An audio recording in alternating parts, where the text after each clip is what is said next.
In the world's greatest country, in its most pivotal state, lies Pennsylvania's Lehigh Valley, an economic hub that's as vibrant as it is ideologically eclectic. Its just over 700,000 residents will play a critical role in deciding the course of American leadership and thereby the world. Who are the thinkers, workers, and leaders that will decide our collective fate? Join me, Moshe Kurtz, as I walk through the valley and find out.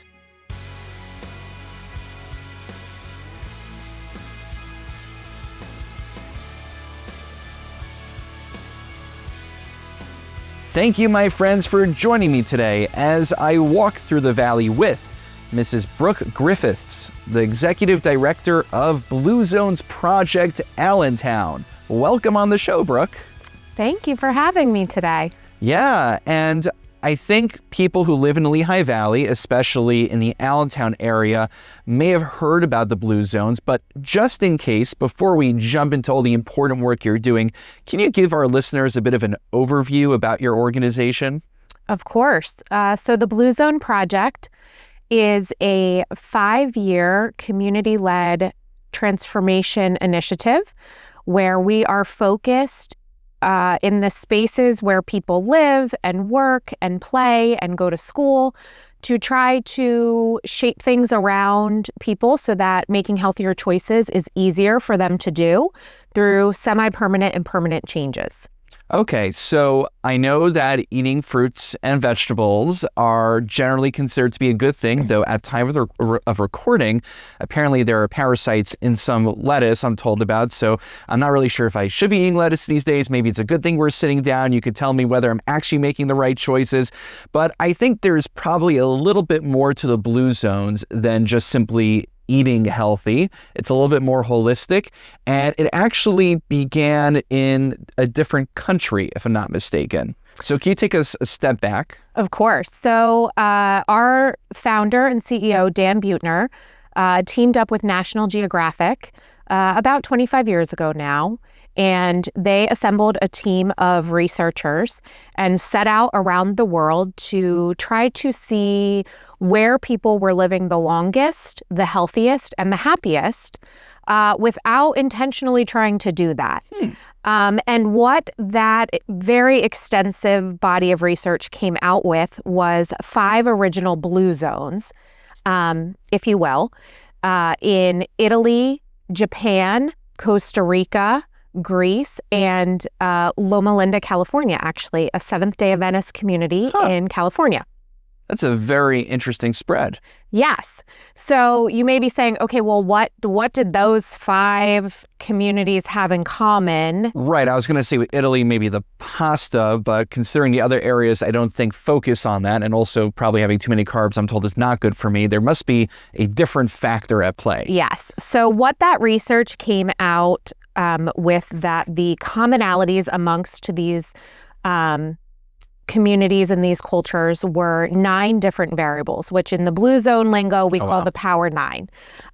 So move naturally. So moving, it's not about going to the gym for a very strenuous workout 3 times a week. It's, can you walk more places? Can you bike more places? Can you take the stairs rather than the elevator? So having more natural movement throughout your day can increase your longevity. Knowing what your purpose is. So what gets you out of bed in the morning? People who can articulate what their why, if you will, is also are living not only longer, but happier and healthier lives. Downshifting. So everybody has stress. The key here is having some system in place that works for you where you're able to shed that stress. Ideally, that involves social connection. So being able to spend time with loved ones or with friends or family so that they're contributing to helping to shed that stress. So it wouldn't just be me like sitting down to play Call of Duty. At the end of the day, it'd be doing it with friends. Right. Right. Okay. Right. Eating wisely. So a couple different things go into that category for us. We call it the 80% rule, or harahachi-bu, which comes from our Japan Blue Zone of stop eating when you feel about 80% full. So you don't want to eat until you feel stuffed or you're now uncomfortable. You don't want to overindulge. So stop eating when you no longer feel hungry. Plant slant. So we don't recommend an entirely vegetarian diet, but as you mentioned, the more fruits and vegetables that you can add in and plant-based items, the healthier that is for you. You mentioned the lettuce right now is compromised. Our recommendation there would be to grow your own, have a garden, either at home or in your community or at your work site, so that you're getting access to produce that you know is safe to eat right now, and you're getting some more natural movement in as well. Well, this is also a hobby of ours. My wife and I, when we're able to, we like to go to the little farmers markets that dot the Lehigh Valley. I mean, sometimes it's going to, whether it's Corn Shed or I wish I could give it a shout out. There's a nice place along the 309 on our way up to Schnecksville when we go to the zoo, which also is just like a nice little shed where they have local food over there. And in addition to supporting local businesses, I realize it's probably a better health decision from what you're saying. It is. So we are very lucky in the greater Lehigh Valley to have many, many local farms in close proximity to us where there's really no reason not to buy your fruits and vegetables local, because we have such an abundance of it in our region. Like every Sunday, we try a different farmer's market. Went to the Emmaus Triangle. We went to the Coopersburg Farmers Market. Of course, there's the Allentown one and the fairgrounds. And we're trying to make our way over to Northampton County and give them some love as well. But there seems to be a limitless amount. I mean, frankly, I'm not sure what I'm going to do when the winter hits. Yeah.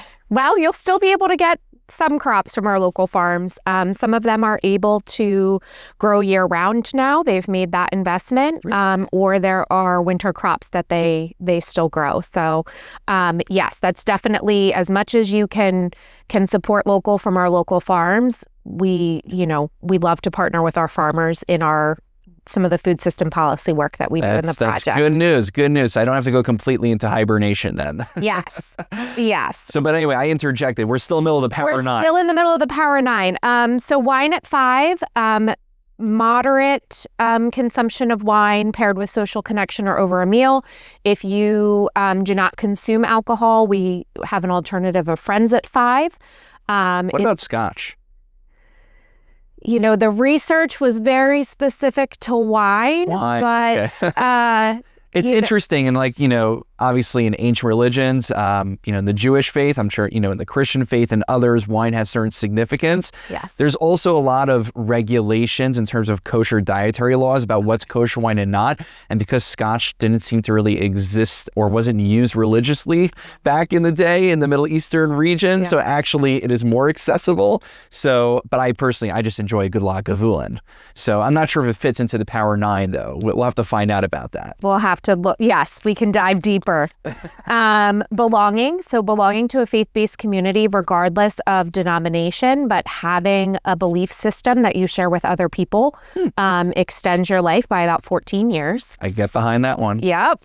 Loved ones first or family first. So in a lot of these different communities, multi-generational households were the norm. They kept their grandparents and their great-grandparents close to them. They saw them regularly. They interacted with them daily, and that helped to boost everybody's longevity. And then right tribe. So we are the company that we keep. So if we are surrounding ourselves with people who have similar beliefs as us and help us to make healthy choices, we're more inclined to make healthy choices, versus if we're spending our time with people who perhaps are encouraging us to not make great choices, then we're more inclined to not make great choices. So those were the 9 commonalities that they found throughout that research in those 5 areas. What they didn't find is that you need a lot of money. So 3 out of the 5 of these communities were at or below the poverty line. So I think that is a common misconception that we face when we're out in the community, is that people think, oh, to be a Blue Zones, it's for people who have a lot of money.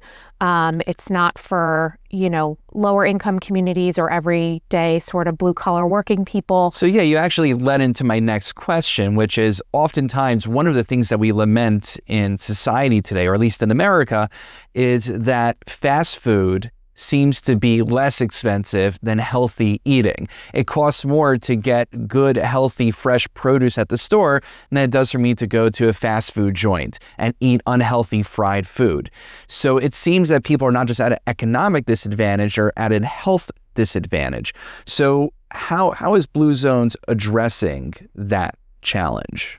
I think within the project here, we're taking a grassroots effort where through our interactions with and our partnerships with residents of Allentown, people who work in Allentown, people who go to school in Allentown, or maybe who visit Allentown for entertainment purposes, really trying to empower them to make small incremental changes in their own life so that builds up over time. And if you think about that at the population level, the goal is really to create a tipping point where we're improving quantifiably the well-being of our community.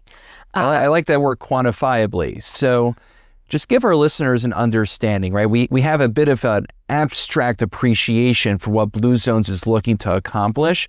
How does that manifest practically in the city of Allentown? So you're focusing on the Allentown area here, right? Yeah, so Allentown zip codes is the catchment area, if you will, of the Blue Zone project for Allentown. And that's really, it's zip code based because of how we measure the impact we're having, which I can explain in a minute. But to back up for a second, the project focuses using that Power 9 to inform programming and different things that we're doing throughout the community in 3 pillars. So people, places, and policy. Within our people pillar, we are working with faith-based organizations, smaller nonprofits, and just everyday residents who live or work or visit Allentown. And different offerings there where we are helping people identify what their purpose is through evidence-based workshop. We are manufacturing opportunities for people to connect socially over a common interest through a MOI, so that, at the end of that 10 weeks, they have formed relationships that hopefully will continue on after the formal programming has set. Healthy cooking demonstrations are one of our most popular free programming right now because we all would eat more fruits and vegetables if it was delicious, right? So if we knew how to prepare our vegetables so that they tasted really great, well, of course we would want to keep eating them. I have to say, some of these fruits, obviously taste and flavor is subjective, but I've noticed, since I've gotten rid of candy and processed kind of treats from my diet for the most part, a fresh strawberry, a fresh raspberry, it's inherently delicious. Yep. It's naturally delicious. It's just that organizations have made us addicted to these artificial kind of foods. And really, some of these things don't even require that much prep. No. And that's the beauty of the cooking demonstration is, we are seeing 40 to 50 people come out at a time to these for an hour session where a chef is live demoing for them 2 or 3 different plant-based recipes. They get to try all of those items in real time, and then they leave with the recipes so they can make them at home. And they're ingredients that you can get locally. They're affordable. So that's in our people pillar where we're focused on that personal individual engagement with the community. Within our places pillar, that's where we're partnering with work sites, schools, restaurants, grocery stores to help them take a look at what they're already doing within their organization, helping them validate the evidence-based best practices for health and well-being and,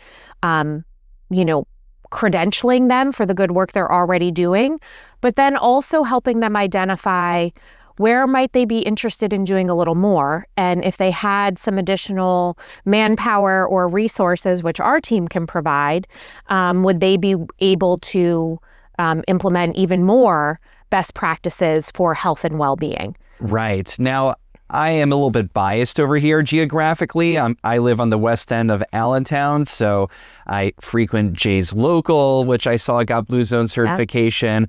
I know also you recently worked with the Jewish Day School of the Lehigh Valley with Beth Kushnick, Joanna Powers, and other people there who helped facilitate that. And also you're in the process of working with the JCC, the Jewish Community Center, but really with all aspects of the community. So, I mean, what are some highlights of projects that you guys have run throughout Allentown? Sure. So within our, so Jay's Local was our first approved restaurant in Allentown, and they have just been a tremendous partner for us. Shout out to the Shorelines. Shout out to the Shorelines. Lyle goes above and beyond to talk about Blue Zones to anyone he can, to help us make new connections and introductions, to continue to help build the momentum within the community. If you've ever been to Jay's Local, it doesn't feel like you're going to a restaurant or a cafe. It feels like you're going over to a friend's house for a cup of coffee. Yeah. It's a very welcoming and community-centric environment. So we were very aligned already. I'll give a disclaimer. This was not sponsored by Jay's Local. We just love them that much. This is not. Blue Zones is for everyone, everywhere. But and we're continuing to expand. We just a few weeks ago had our approval celebration for Union and Finch, another Allentown gem. Can you tell us about that? Sure. So Union and Finch, Ed and Shanaz are, again, very community-minded to begin with, but they also really want to provide fresh food, local food. They have lots of plant-based options on their menu. So those are some of the best practices when you think of a restaurant. Again, small tweaks. One of the first things I was asked was, please tell me you're not going to make Union and Finch take the poutine off their menu, which no, we are not. But if you think about when you go out to eat and if you're ordering a sandwich or a burger, usually the side that it comes with is French fries, right? But what if it came with a side salad instead of French fries? Small tweak. Most people would then eat the side salad. Right. Rather than paying more to swap it for the French fries. So just flipping how we position things instead of having to pay more for the side salad, making that the default side, and then having the upcharge be for the French fries, more times than not, people will now eat the salad where they otherwise might not have. Right, making the default the healthy option. And then, look, we're in America. We still believe in liberty and people can make free choices, but at least that the default option is the healthy option, and one has to actively choose the unhealthy option. Correct. Rather than the reverse, which is the default right now. Right. If you think of in a grocery store, when you're in the checkout aisle, if the aisle is lined with candy bars at eye level and you missed lunch, you're more likely to reach for that, right? Because it's convenient, it's there. But if the checkout aisle at eye level was lined with packs of nuts and fresh fruit. Oh my gosh, yes. Or a healthy, plant-based protein bar or something with minimal processed ingredients, you would be more likely to reach for that. Yeah, and it seems like every supermarket seems to do. I mean, like we love going to Giant on Tillman Street, though they do what seems to be the norm in the industry. It's no fault of their own. It's the norm in which they'll put kind of like the Snickers bars and the candy. So just as like we have our shopping cart with our two kids in there, and they already got a donut from the bakery, which is delicious and it's kosher certified, so we're very happy about that. They're also asking, can I get a Snickers bar or Hershey bar in addition to that? And, I wouldn't mind if they got a celery stick or a carrot in addition to the donut. So Giant actually is, they were our first approved grocery store. We approved 6 different locations throughout the Lehigh Valley of Giant grocery store. So shout out to Nick at Giant. He's long been a supporter and a partner of the project. And they do a lot of neat things that I think they don't get enough credit for in the health and well-being space. Yeah, please tell us. So if you may have noticed in their produce section, they're really good about highlighting which local farm to that store the seasonal produce comes from. So if you, next time you're going to buy apples, take a look. There's a little sign that will tell you which local farm those apples came from. And they do that throughout all of their locations, local to that location where they're sourcing that produce from local farms. So they're very committed to that. They should also, in most stores in the produce section, they have a basket of free fruit for kiddos. So when you are shopping, your kids can enjoy, a free piece of fruit while you're going through the store. Really? They do a lot of in-store and virtual programming at no cost to the community, where they have a team of dietitians that are doing virtual education classes and cooking demonstrations for healthier options as well. And actually, if you attend their online programming, you can earn reward points on your bonus card to then use when you're shopping. So we are also big fans of Giant. This is great. This is great to hear about. I mean, I'm going to be on the lookout for this next time we go shopping. Yeah. I think the challenge again also is thank God with little kids, but they're jumping everywhere. So I don't have the luxury of paying attention to all these wonderful things to take advantage of. But let me shift for a moment. Since we're talking kind of about corporations here, there is a challenge that goes beyond Allentown and really affects the United States and I'm sure other countries as well, but that's far beyond the purview of our podcast, which is there are these huge companies, and we kind of talked about this a few minutes ago, in which they have multi-million-dollar budgets. They have these R&D departments which focus on how can they make these processed candies and foods more addictive to human beings and taking us away from the healthy options. And it almost feels like a David and Goliath over here, in which we're trying to educate people and move the needle on how to live a healthier lifestyle. But meanwhile, there are these for-profit conglomerations which are working against us at the same time. And I'm curious how you think about that. What could we do? Sure. So we're obviously never going to be able to outspend, right? those organizations.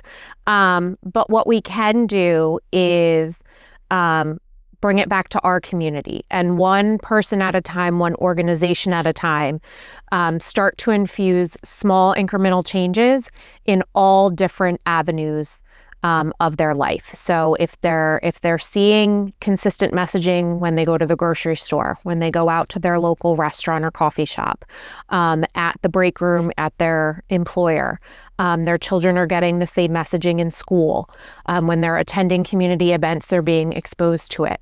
Those small incremental changes have a snowball effect. So we really focus on the life radius of where people spend 90% of their time is within 20 miles of their home. So where you're going to worship, to shop, to eat, to live, to work is within a 20-mile radius of most people's homes. So Brooke, I want to shift gears a little bit. I think our listeners would like to learn a little bit more about you. So how long have you been here in the Lehigh Valley? And when you're not going around being the standard bearer of the Blue Zones Allentown, what do you do with your free time? Sure. So I am born and raised in Allentown. So I have lived here, grown up here, work here, raising a family here. Married to a wonderful man who also was raised in Allentown. So we are, Ryan. This is our, yes. So this is our home too. So it's personal for us. We want to see a community that's healthier, and where everybody has an opportunity to live a healthier and a longer and a happier life, because that's what we want for our own family. When I'm not working, I am a licensed social worker by background. So, community service is at the heart of everything I do. Yeah. I'm also kept very busy by my two children. I have a 12-year-old daughter and an 8-year-old son. Wow. Who are involved in a lot of activities. And we have a rescue beagle named Russ. So he also occupies a lot of our time. Can he become the next mascot for Blue? Do you guys have a mascot for Blue Zones? We do not have a mascot. Have you thought of turning the beagle into the mascot? Maybe. He's afraid of loud noises, so that might make community events a challenge for him. He's a modest fellow. He doesn't want to be in the spotlight. Yes. But I do know that apparently we were at the same event recently, the Classics and Cruisers on Hamilton, which shout out to Assistant Chief Gress and the team who put that together. Were you there in a work capacity, or were you there in a family enjoyment capacity? We were there in a work capacity. So for the past 2 years since the project started, we have supported the Classics and Cruisers by providing some reusable grocery tote bags that the entrants get their goodies in when they check in. And this year we were able to join Assistant Chief Gress and his team on the to set up our table to just interact with the community and talk to them about Blue Zones and try to continue to spread awareness on, small changes. For the record, I did see the table. I did want to come over to it. The kids were pulling us in different directions. It's kind of like the dog walking the owner situation. The truth is, admittedly, we were coming back from the Coopersburg Farmers Market, and it was a really hot day, and we thought we would do an indoor activity. So we started driving to the Da Vinci Science Center, and I'm thinking to myself, I know, we're in a city, but it's really hard to find parking anywhere nearby. Why are there so many road closures on a Sunday? And then we realized, so we parked 2 blocks away. We got to do the Cruisers on Hamilton, and then we got some air conditioning by going to Da Vinci for 30 minutes, which remembers that, and then coming back out. So, but you also get to mix recreation and work a little bit. You guys are going to the Iron Pigs soon, right? We are. So we are partnering with the Iron Pigs for an upcoming game where we're very thankful to them to have the opportunity to spread and build awareness about the project and the work we're doing in the community on such a large scale. It's not often that we are able to talk about the project in front of an audience that large. Yeah. So we're very excited about that. We will be at the game on September 10th, which is also Hispanic Heritage Night. So if anybody wants to come out to that game, there may be a surprise with the first pitch that you wouldn't want to miss. Okay. Exciting. You're going to leave us in suspense. I'm going to leave you in suspense. You have to come out to the game. And just tell us the date again. It's September 10th. September 10th. That sounds fantastic. And, the truth is, we didn't address this explicitly, but you guys chose Allentown, and Allentown is over 50% Hispanic population. So is that what figures into that choice, or just happened to occur? There were a couple different games that we could pick from, and we did intentionally pick that game because it's very important to us through the project to provide programming and options to the entire community. Yeah. All of our team members, we're a team of 6. We all either have grown up and continue to reside here or have chosen Allentown to be our home. But we are intentional about wanting to make sure we're meeting the needs of the entire community. We have colleagues on our team who are bilingual in English and Spanish. Again, so that we're able to provide the messaging and the programming to the entire community. It's important to us to, be able to quantify that the work that we're doing is making a difference. So we don't want to just do these things because they feel good and we think, we're probably helping Allentown to become a healthier, happier, better place. Not just good vibes. Good vibes. We're, at the end of the day, you have to have data, right? To back up what you're doing, and you need to make data-informed decisions. So Blue Zones, the model in community transformation really is built upon that. So within the project, we measure well-being. So we partner with Gallup, if you've ever heard certainly. Of Gallup, right? They're sort of the industry gold standard in surveying. So we team up with Gallup and we utilize their well-being index survey. That's great. So back in October of 2024, they surveyed for some baseline data for us. And that's why the project is zip code based, because when you're doing surveying, you need to be able to put some geographic limits on it. So we go by zip code.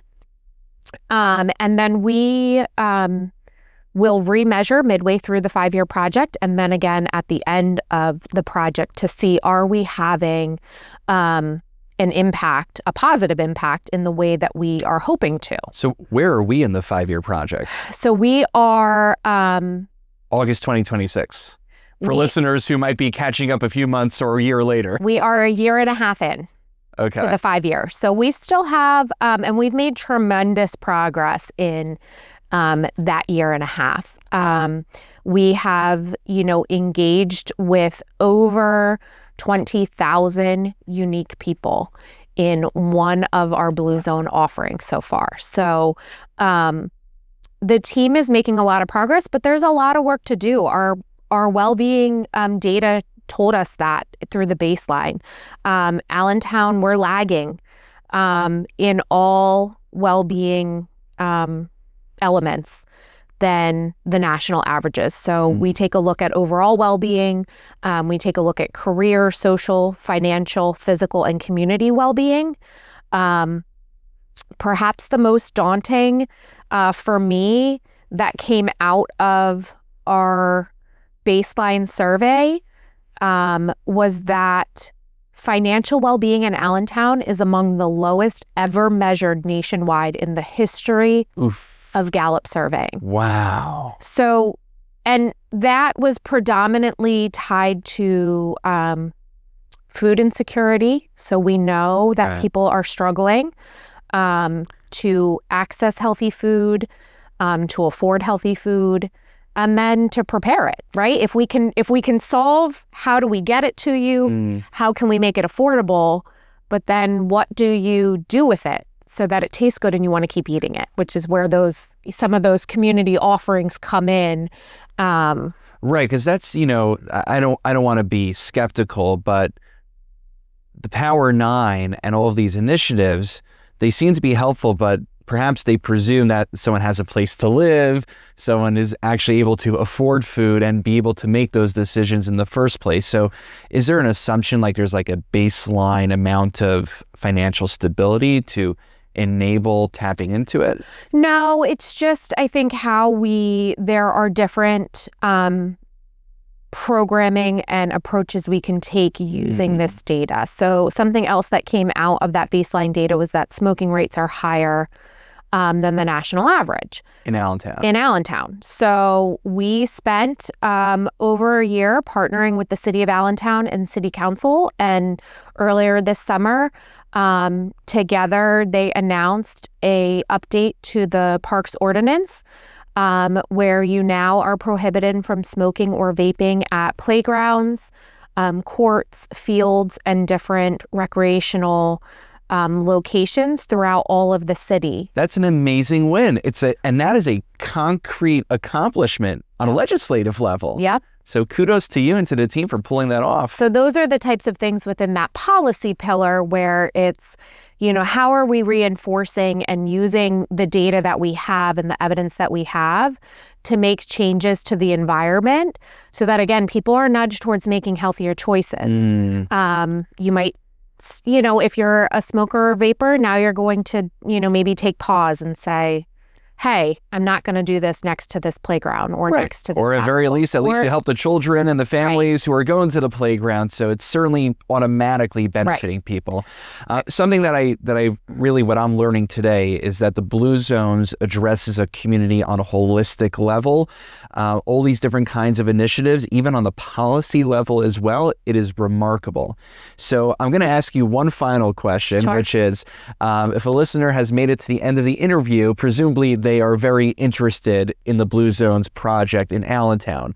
So what is one concrete action point that from the moment that someone finishes this podcast and they get up from their computer or they take their headphones off or however they are listening, what could they be doing in order to engage with the Blue Zones? So the number one thing would be to go check out our website, bzplehighvalley.com. And from there, you can sign up for our free monthly newsletter, which will keep you informed on what the project is doing throughout the Valley, as well as upcoming free community events that you can get involved with. The other very quick and easy thing you can do on a personal level is take the pledge on our website. So it is a commitment to yourself to focus on one aspect of your own health and well-being and making small changes there to improve that. And then there's some ideas of things you can do on that, but making that personal commitment to yourself is how we start to build that tipping point in the population, and how at a grassroots level, we can start to, fight back, if you will, against some of these big corporations that we won't be able to outspend, but we can, one person at a time, start to make a difference in our community's health and well-being. That is absolutely fantastic. God willing, just continued success, and thank you for all you're doing for our community. Mrs. Griffiths, thank you for your time, and I appreciate you joining me as I walk through the Valley. Thank you for joining me as I walk through the Valley. If you enjoyed this episode, please take a moment to rate and subscribe to our show. If you have questions or would like to book a live recording or have a speaking request, please email rabbi@sonsofisrael.net. This is Moshe Kurtz. I look forward to having you join me next time as I walk through the Valley.